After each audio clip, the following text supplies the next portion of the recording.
সাবুদানা খাওয়ার উপকারিতা হয়তো আপনারা অনেকেই জানেন না। এটি অন্ত্রের স্বাস্থ্যকেও উন্নত করে, হাড়ের জন্য উপকারী। এই ছোট্ট শস্যে প্রচুর পরিমাণে ক্যালসিয়াম এবং ম্যাগনেসিয়াম পাওয়া যায়। এছাড়াও সাবুদানা রক্তচাপ হ্রাস করে, সাবুদানা ক্যান্সার থেকেও রক্ষা করে, শরীরের শক্তি যোগায়, হজম শক্তিও বাড়ায়। এত এত উপকারিতা থাকা সত্ত্বেও কি আপনি সাবুদানা খেতে পারেন না? তাহলে আমার আজকের সাবুদানার খিচুড়ি রেসিপিটা আপনার জন্যই। সো হ্যালো এভরিওয়ান, লাবণ্যময়ীর আরেকটি কুকিং ব্লগে আপনাদেরকে স্বাগত জানাই। সকালে ছেলেকে স্কুল থেকে নিয়ে আসার পথেই নিজের হাতে শীতের টাটকা টাটকা সবজি কিনে নিয়ে আসলাম। আর কৃষ্ণচূড়া ফুল গাছ থেকে একটা ফুলও ছিঁড়ে নিয়ে আসলাম। সেই ফুলটাই আমরা মা ছেলে আদান প্রদান করছিলাম আর কি। তো এরপরে বাসায় ঢুকে আমি লেবুর শরবত খেয়ে নিলাম। আসলে আজকে একাদশী, তো প্রতি একাদশীতেই আমার খেতে খেতে প্রায় দুপুর 2টা বেজে যায়। তো বাসায় ঢুকে একটুখানি প্রসাদ খেয়ে আমি রান্নাঘরে ঢুকে গেছি। এই তো দেখতে পাচ্ছেন সব সবজিগুলো আমি কেটে নিয়েছি। এখানে 5 ফোড়ন, তেজপাতা, শুকনো মরিচ এবং আদা ছেঁচে নিয়েছি। তো আমি যেহেতু একাই একাদশী করি, তো আমি আমার পরিমাণ মতো সাবুদানা নিয়ে নিয়েছি। সাবুদানাটা নিয়ে সেটাকে ভালো করে ধুয়ে কিছুটা জল দিয়ে ভিজিয়ে রাখতে হবে। ওইদিকে আমি কড়াইতে তেল দিয়ে শুকনো উপকরণগুলো দিয়ে দিয়েছি। এবার এগুলোকে ব্রাউন করে ভেজে তারপরে সবজিগুলো দিয়ে দিতে হবে। আমি এক এক করে সব সবজিগুলো দিয়ে দিচ্ছিলাম এবং ভালো করে নেড়েচেড়ে নিচ্ছিলাম। তারপরে আমি পরিমাণ মতো লবণ দিয়ে দিয়েছি। এরপরে ঢাকনা দিয়ে ঢেকে দিতে হবে এবং কিছুক্ষণ পরপর সবজিগুলোকে নেড়েচেড়ে দিতে হবে, নাহলে নিচে লেগে যাওয়ার সম্ভাবনা থাকে। তো আমার সবজিটা যখন মোটামুটি নরম হয়ে গেছে, তখন আমি হলুদ গুঁড়ো আর জিরা ধনিয়া গুঁড়ো দিয়ে দিয়েছি।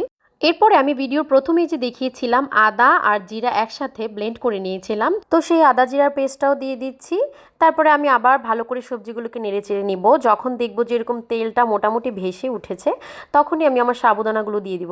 আপনারা দেখতে পাচ্ছেন সাবুদানাগুলো একদম ফুলে ঢোল হয়ে গেছে। তো এরপরে আমি সাবুদানাগুলো মিক্সড করে ফেলছি। তো এরপরে 2-3 মিনিট নেড়েচেড়ে সাবুদানাগুলো যখন প্রায় ভাজা ভাজা হয়ে যাবে, তখন জল দিয়ে দিতে হবে। বেশ অনেকটা পরিমাণেই জল দিতে হবে, কারণ সাবুদানাগুলো সেদ্ধ হবে এবং ফুলে অনেকটাই বেড়ে যাবে। তো এই পর্যায়ে আমি কেটে রাখা টমেটোগুলো দিয়ে দিচ্ছি এবং টমেটোগুলো দেওয়ার পরেই আমি ঢাকনা দিয়ে দিব। ঢাকনা দেওয়ার পরে চুলার আঁচটা একদম কমিয়ে দিতে হবে। তো এখানে আমি কিছু কাঁচামরিচও দিয়ে দিচ্ছি এবং পরিমাণ মতো কিছুটা চিনি দিয়ে দিচ্ছি। আপনারা চাইলে এটা স্কিপ করতে পারেন। এরপরে খিচুড়িটাকে একদম ঢেকে দিতে হবে এবং কিছুক্ষণ পরপর নেড়ে দিতে হবে, কারণ সাবুদানা একটু পরপরই লেগে যায় নিচে। তো আমার খিচুড়িটা প্রায় হয়ে গেছে, তখন আমি ধনেপাতা দিয়ে নিলাম আর এখন কিছুটা ঘি দিয়ে নিব। এই ঘিয়ের জন্য খিচুড়িটা থেকে খুব সুন্দর একটা ফ্লেভার আসবে। আর যদি হাতে বানানো ঘি হয় তাহলে তো কোনো কথাই নেই। আমাদের বাসায় আমরা সবসময় হাতে বানানো ঘি খাই।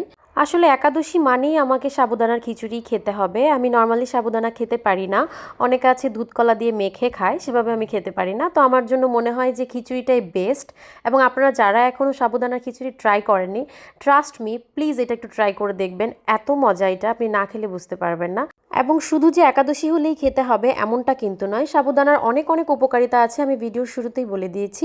আপনারা সবাই সাবুদানা খাওয়ার চেষ্টা করবেন, এটা স্বাস্থ্যের জন্য খুবই উপকারী। আমার আজকের ভিডিওটা আপনাদের কেমন লেগেছে অবশ্যই কমেন্ট করে জানাবেন এবং আমার ভিডিওগুলো ভালো লাগলে লাইক কমেন্ট করে আমাকে উৎসাহিত করবেন। সবাই ভালো থাকবেন, টাটা, বাই বাই।